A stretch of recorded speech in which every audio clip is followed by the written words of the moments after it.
stop doing this kind of stuff. You guys have one of the biggest games in the world. Every time you do crap like this, it just drags the Kafir name in the mud. Your name is the most valuable thing you have.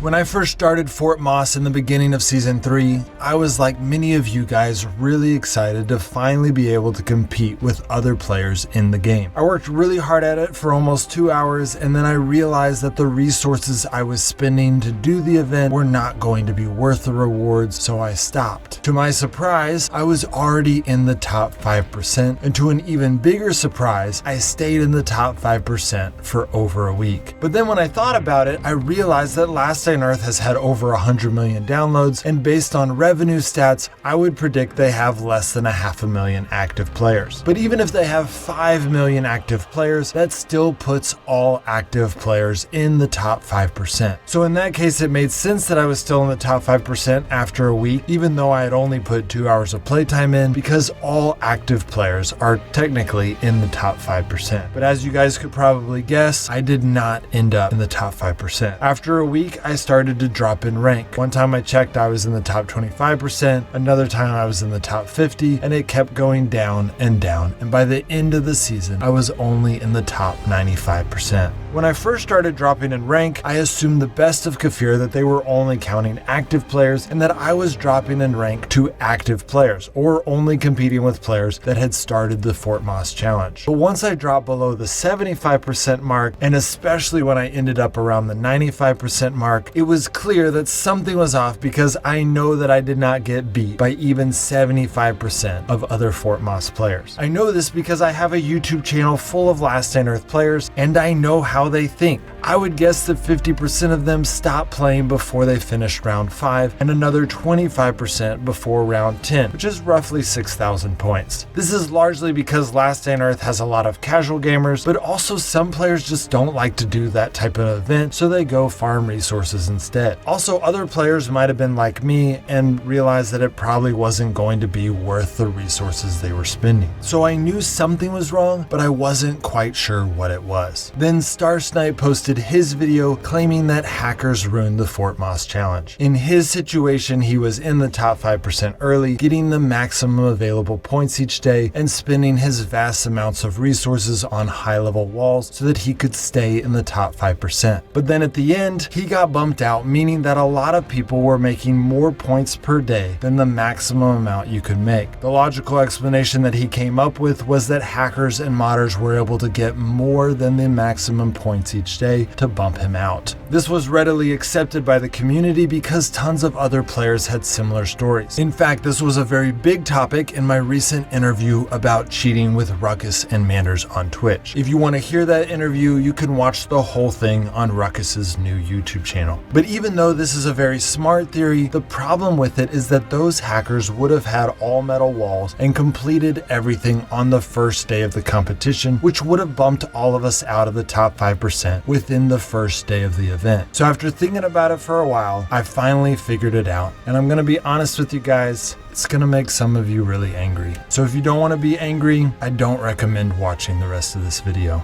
I've been in dozens of these types of competitions in different games over the years, and almost without exception, players start out strong. As soon as the competition becomes available, tons of players have the energy to go at it with everything they have. The fact that it was so easy for me to get into the top 5% early on should have clued me in that something was wrong with this event. But I have been in events from other games where I have gotten into the top 5% with not that much work, because there's a lot of casual gamers out there. Last Day on Earth is no exception to this, so it isn't crazy that I could have actually been in the top 5% of even active players. But as I decreased in rank in a very linear path, I should have realized then what was happening. Not only is a linear path uncharacteristic of how most game competitions go, because players usually put the most work in the beginning of the competition, but it is also uncharacteristic of how Fort Moss was was set up. In Fort Moss, players were able to get well over half of all of the points in the first day of the competition. So it should have started out competitive in the beginning and then gotten easier over time to keep your high ranking, especially for those of you who were getting your max points each day. But instead, the point threshold for the different ranks increased on a linear scale, making it the most difficult at the end, almost as if someone had just programmed into the game what points would get what ranks on those days of the competition.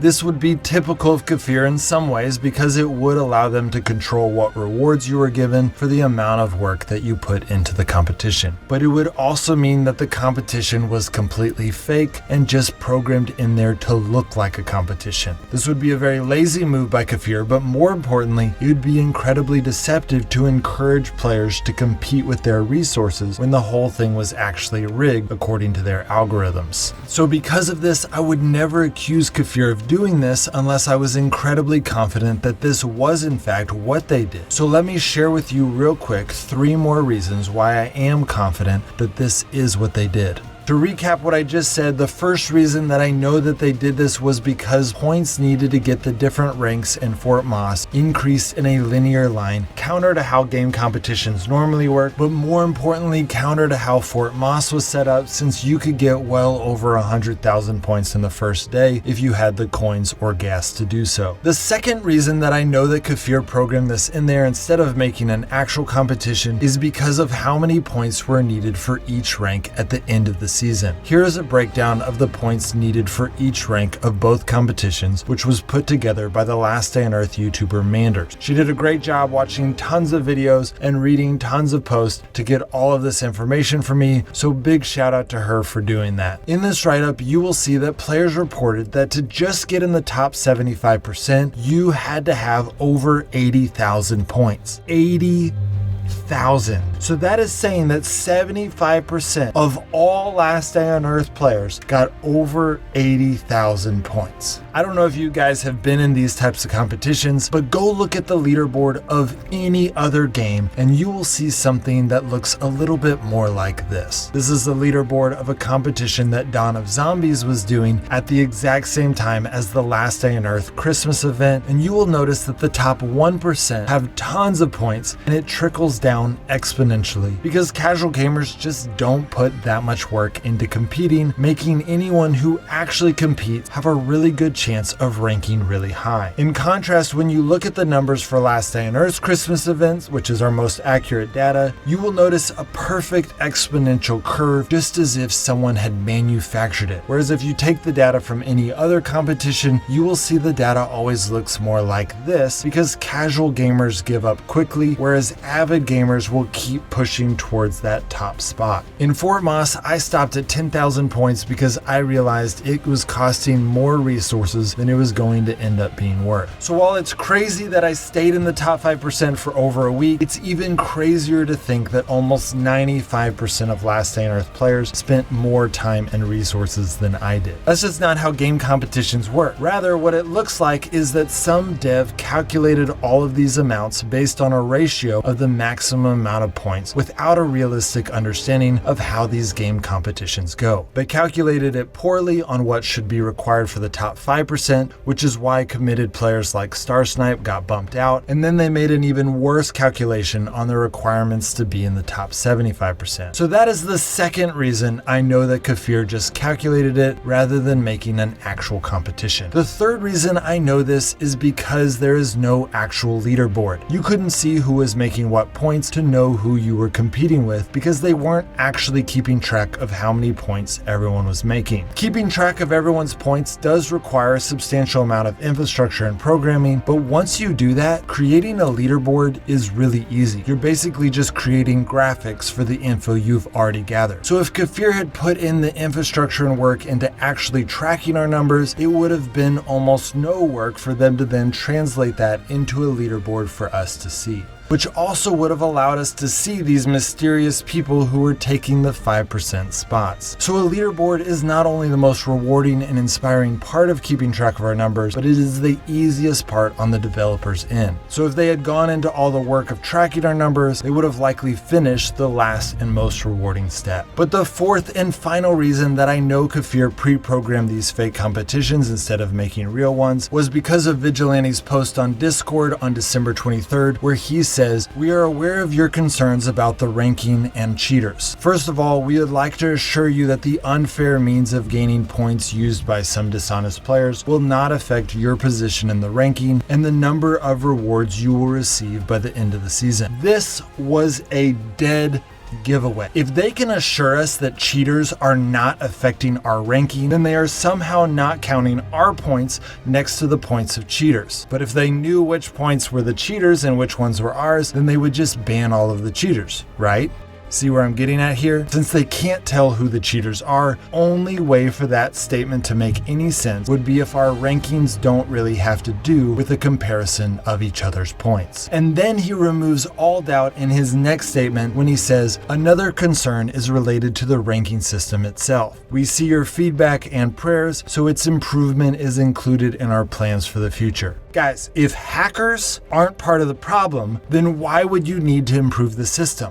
These are great rewards to give to the top 5% of all of the players of your game. That's very generous. Tons of other games do competitions like this, and 5% always results in a lot of really happy players. The problem is that the top 5% didn't end up getting that reward because the devs made a bad calculation in a fake competition. Starsnipe, I can almost guarantee you, with the time and resources that you spent at Fort Moss, you actually were in the top 5% of players of this game. Even with hackers, I have no doubt that you would have made it into the top 5%. There are so many casual gamers playing this game that probably everyone who tried hard to win made it to the top 5%. I would be willing to bet money on that. This game has a lot of casual gamers, which is probably part of the reason they didn't make a real competition, because it would have been too easy for us all to win, that no one would have spent money on resources to compete. I'm able to get in the top 5% on a lot of other games, even as a free-to-play player. So to wrap up, Kafir has made 2 fake competitions, and I am confident that you guys that tried hard did actually make it into the top 5%. But you didn't get the rewards that you worked for because Kafir messed up in their calculations in their fake competitions. So the improvements that they are planning to make for the future are probably just to make it easier to get higher ranks. But personally, I think Kafir needs to apologize to you guys for stealing your resources and not giving you the rewards that you worked for. And to Kafir, I know you guys watch all of my videos, and if by some crazy chance I am wrong in this accusation, please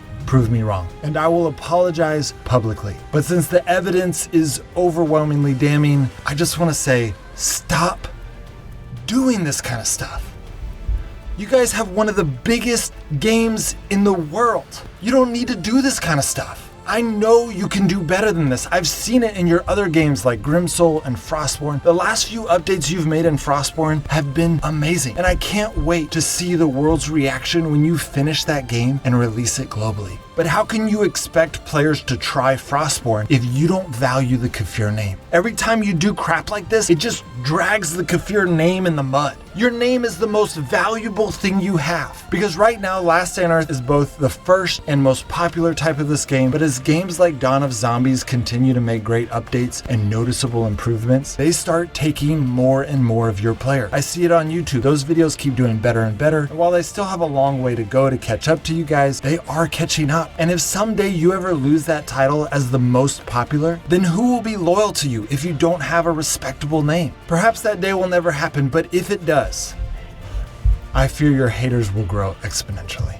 I believe in you guys. I remember the early days, and I've noticed that you've kept the first 2 tiers of the game in the original free-to-play style. So somewhere deep down, I think I will always believe in you guys. But you have to stop doing crap like this.